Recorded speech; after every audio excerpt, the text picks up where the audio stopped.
नारायणं नमस्कृत्यं नरो चैव नरोत्तमं देवी सरस्वतीं व्यासं ततो जय।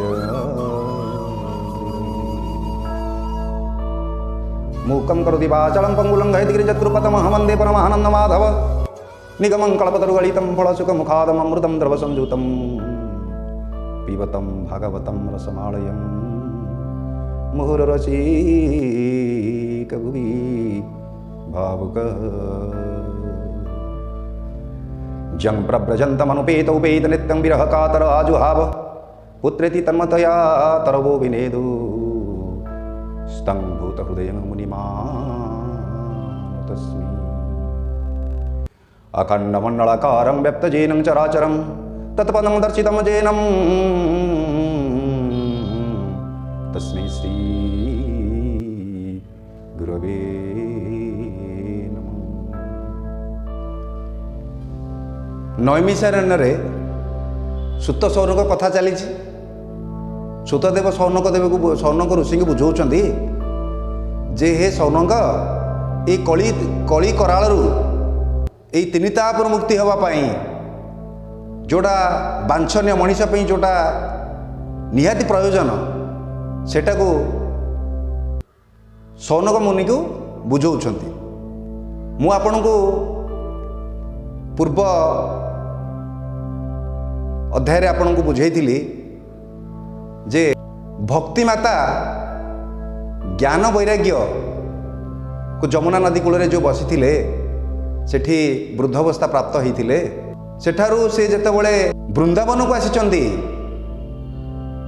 सेठारे भक्तिमाता जदि बा युवती होइचंदी पुत्र ज्ञान वैराग्य सेठी आउ कौन प्रकार माने तांकर युवकत्व फेरी पाई नाही। एटा बड़ा आश्चर्य कथा। तो प्रथम मुझे कही जे माटा युवती हम पिला माने बुढ़ा हे ये बड़ विचित्र कथा। ताकू पुणी युवक अवस्था केमिति करा जीवो सेति माँ रोदन करुछंती बसिकी रोदन करुछंती।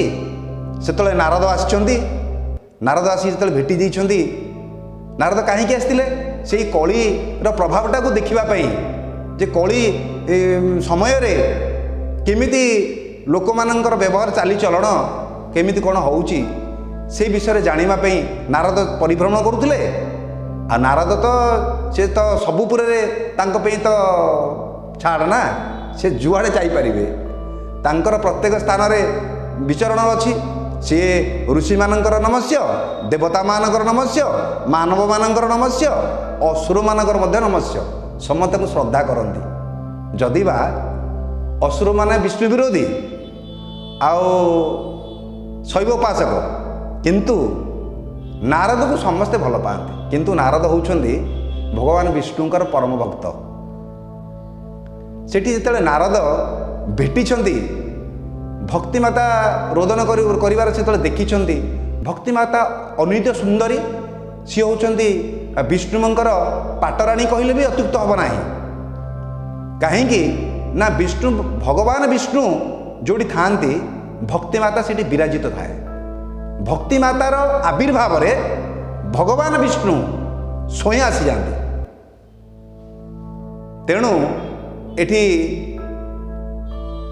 नारद मुनि की पचारि जोगेश्वर हे मुनि मोर पुत्र माने केमिति युवकत्व फेरी पाइबे से बाटटा टिके मते बतांतु।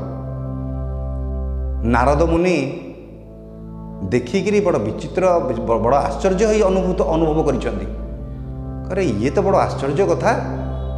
माता जोठी युवती पुत्र माने वृद्ध हेबे केमिति। मु आपन कही भक्तिर सृष्टिटा कोठु भक्ति कोठु सृष्टि हुए सेटा आप जानिबा दरकार। से भागवत रे हमर लिखा जाइछि जे व्यासमुनि लिखिचंती भक्तिर आविर्भाव गला द्रविड़ रे महाराष्ट्र रे बढ़िला गुजरात रे बुढ़ा है गला से आत्मतत्व भीतर को आसिले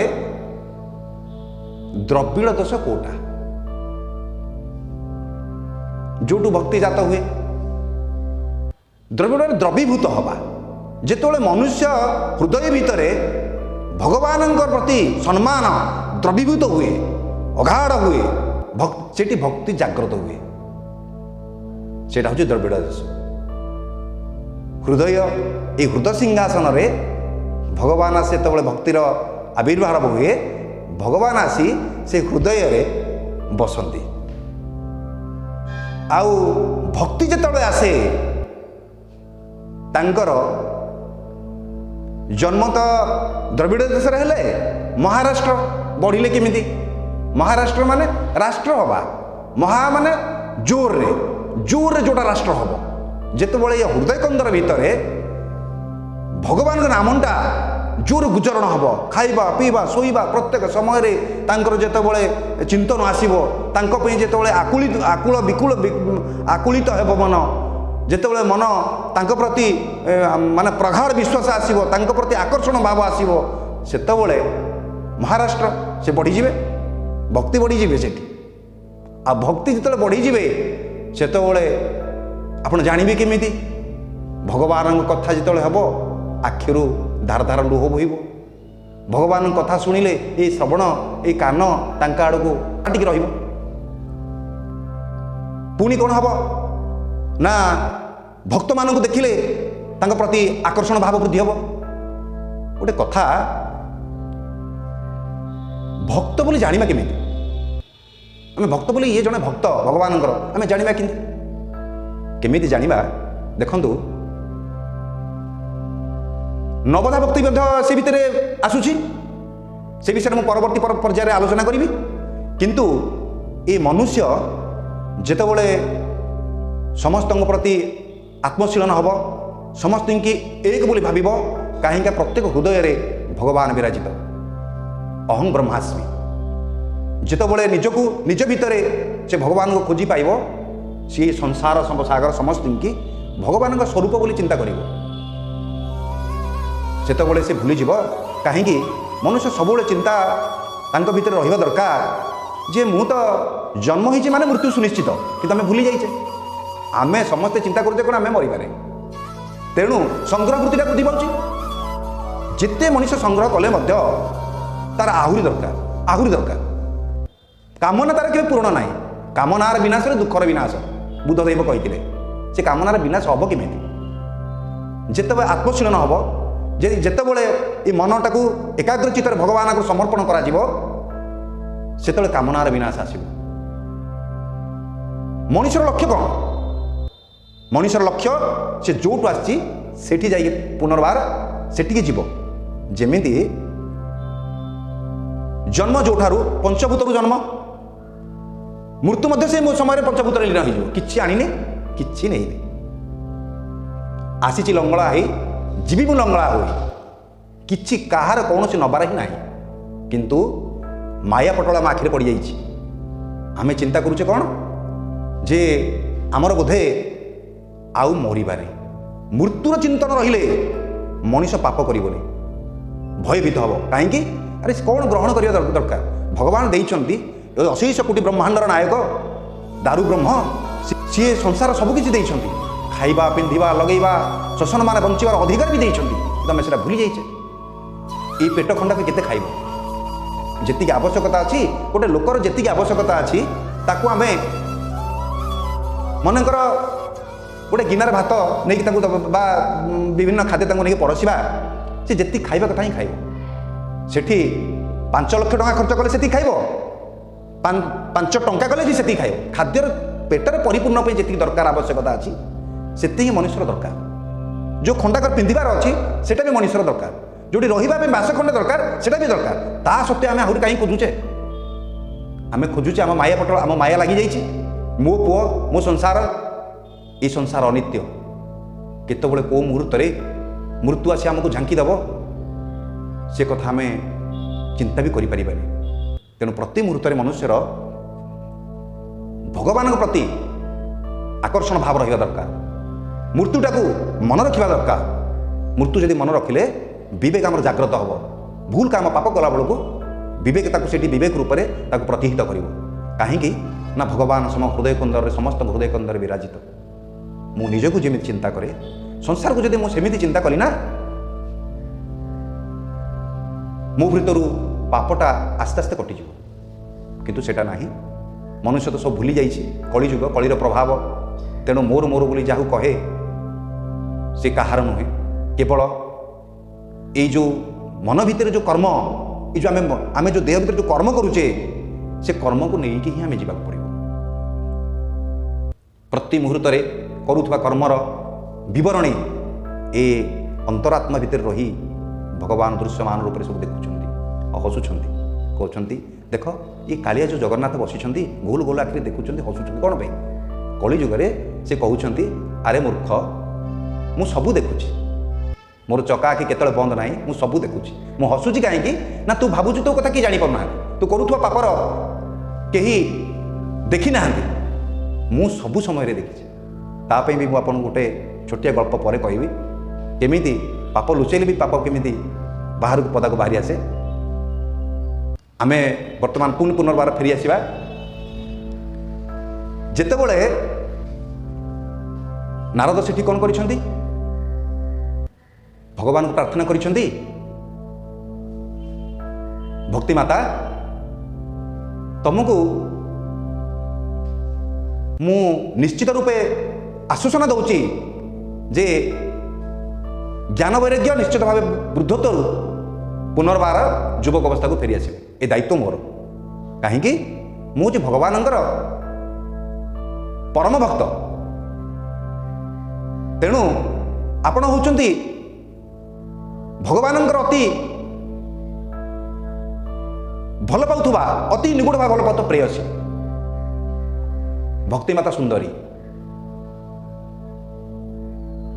ସେଠି ଯେତେବେଳେ ଚିନ୍ତନଶୀଳ ଅଛନ୍ତି, ନାରଦ ତାଙ୍କ ପାଖରେ ବିଷ୍ଣୁ ସହସ୍ରନାମ, ଗୀତା, ବେଦ ଏସବୁ ପାଠ କରିଛନ୍ତି।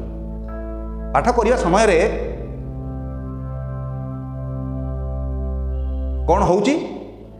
ଜ୍ଞାନ ବୈରାଗ୍ୟ ଉଠିବା ପାଇଁ ତାଙ୍କ କାନରେ କୁହାଯାଉଛି ଉଠ ଉଠ, ଆରେ ଉଠ, ଉତ୍ତିଷ୍ଠ ଉତ୍ତିଷ୍ଠ, ଉଠ।